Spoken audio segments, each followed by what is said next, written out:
Assalamualaikum warahmatullahi wabarakatuh. Hamdan wa syukran lillah, nahmaduhu wa nasta'inuhu wa nastaghfiruh wa na'udzu billahi min syururi anfusina wa min sayyiati a'malina. Man yahdihillahu fala mudilla lahu wa man yudlil fala hadiyalah.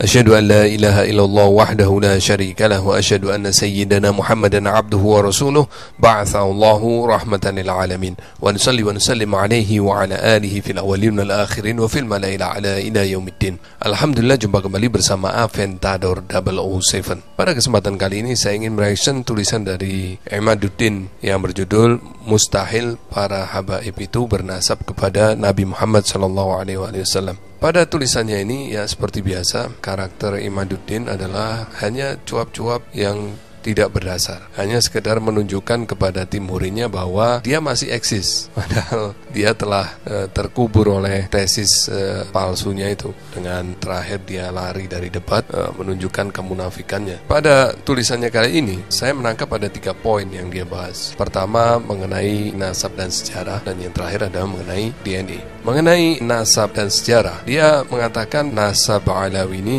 tertolak oleh kajian pustaka. Sebenarnya yang tertolak interpretasi Anda, karena Anda menyelisih para ahli nasab. Kesimpulan Anda hanya berdasarkan asumsi yang timbul dari interpretasi Anda yang nyeleneh, yang di luar dari kaidah ilmu nasab. Dan interpretasi itu hanya Anda yang memiliki. Kalau Anda keluar negeri bertemu dengan ulama-ulama ahli nasab, Anda dianggap orang aneh. Ntar kalau ditanya, Anda bisa punya interpretasi seperti ini, Anda belajar di mana? Mau jawab apa Anda? Kalau ditanya, Anda punya interpretasi ini, Anda berguru kepada siapa? Anda juga mau jawab apa? Anda tidak punya guru nasab, interpretasi Anda juga tidak ada dasarnya. Kemudian Anda mengatakan Alwi dan Ubaidillah adalah fiktif. Apakah Anda telah mengkaji ini secara mendalam, secara ilmiah? Apakah Anda telah melakukan studi field? Apakah Anda pernah meneliti peninggalan-peninggalan sejarah dari kedua aulia ini? Sejauh mana upaya Anda untuk meneliti? Kalau Anda hanya sembunyi di bawah kolong tempat tidur, kemudian Anda mengambil kesimpulan seperti ini, ya Anda seorang pemimpi. Bukti sejarahnya ada, bangunan yang dibangun oleh mereka ada, kitab-kitab yang menulis tentang mereka ada, kesimpulan yang kekanak-kanakan, yang sekedar mempertahankan tulisan yang oleh Anda dan para tim huri Anda diklaim sebagai tulisan ilmiah. Padahal kalau benar itu ilmiah, kenapa Anda lari dari debat? Kalau itu memang ilmiah, setelah Anda menyadari kelemahan dari interpretasi Anda lari dari debat. Dan itu tercatat dalam sejarah. Nama Anda sudah hancur. Nama Anda di kalangan Kesultanan Banten sudah hancur. Anda menunjukkan diri Anda sebagai seorang yang tidak berani mempertanggungjawabkan statement dan tulisan Anda sendiri. Kalau Anda seorang yang ilmiah, mempunyai hujah yang kuat, kenapa Anda lari?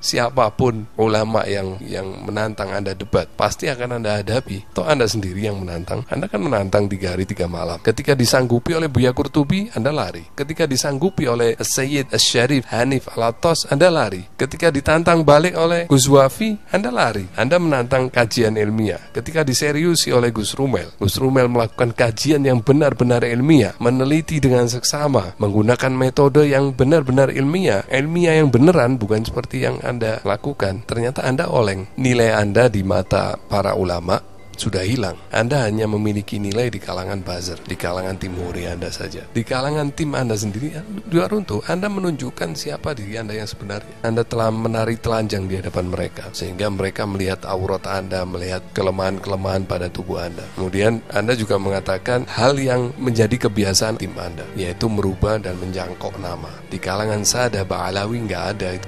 mencangkok dalam pencatatan nasab, itu nggak ada. Makanya Syekh An-Nabhani sampai mengatakan nasab yang paling sahih adalah nasab dari Sahadah Ba'alawi. Itu yang mengatakan ulama, guru dari Mbah Hasyim Asy'ari, dan banyak lagi ulama, termasuk Imam Ibnu Hajar juga. Nah, terus Anda siapa? Kalau Anda menyelisih mereka-mereka ini, harusnya Anda lebih alim dari mereka. Dan mereka bukan orang yang penakut yang lari dari debat. Kalau Anda ya seorang yang penakut. Makanya sekarang Anda dapat gelar baru, Imaduddin Al-Kaburi. Kemudian Anda ada bicara tentang DNA juga. Anda mengatakan bahwa haplogroup JFGC 10500 adalah haplogroup Sayyidina Ali. Tahu dari mana Anda? Apakah ada yang pernah mengambil sampel dari Imam Ali? Apakah ada ahli DNA yang telah mengambil sampel dari Sayyidina Ali? Nggak ada. Jadi kode JFGC 10500 adalah hasil dari analisis, bukan dari bukti saintifik, bukan dari hasil dari penelitian sampel dari Sayyidina Ali, tetapi hasil dari kira-kira yang didapat dari sampel orang yang menurut pendiri project group ini adalah memiliki nasab kepada Sayyidina Ali. Diambillah sampel dari orang itu, kemudian diteliti, kemudian diputuskan haplogrup JFGJ 10500 adalah haplogrup Sayyidina Ali. Jadi bukan ahli DNA-nya yang meneliti langsung sampel dari Sayyidina Ali. Kode itu didapat dari orang yang hidup masa kini. Kemudian diambil sampel dari orang-orang yang secara sukarela maupun berbayar join project ini. Dianalisa, dicari common ancestor, kesamaan leluhur, misalnya dari Al-Jailani, Ar-Rifai, dan lain-lain. Tetapi tahukah Anda, haplogrup JFGC 10500 itu ternyata juga tidak bertemu dengan Al-Jailani. Penelitian terhadap sampel dari keturunan Al-Jailani ternyata ketemu common ancestor-nya itu 3100 tahun. Berarti sebelum dari Sayyidina Ali. Berarti mereka tidak terbukti secara DNA adalah keturunan Sayyidina Ali. Apa Anda berani membatalkan nasab dari keturunan Al-Jailani? Dengan dasar ini juga kabilah Ar-Rifai dan juga Filaliyin dari kerajaan Maroko, itu haplogrup mereka G, padahal mereka mempunyai catatan nasab sebagai keturunan Sayyidina Ali.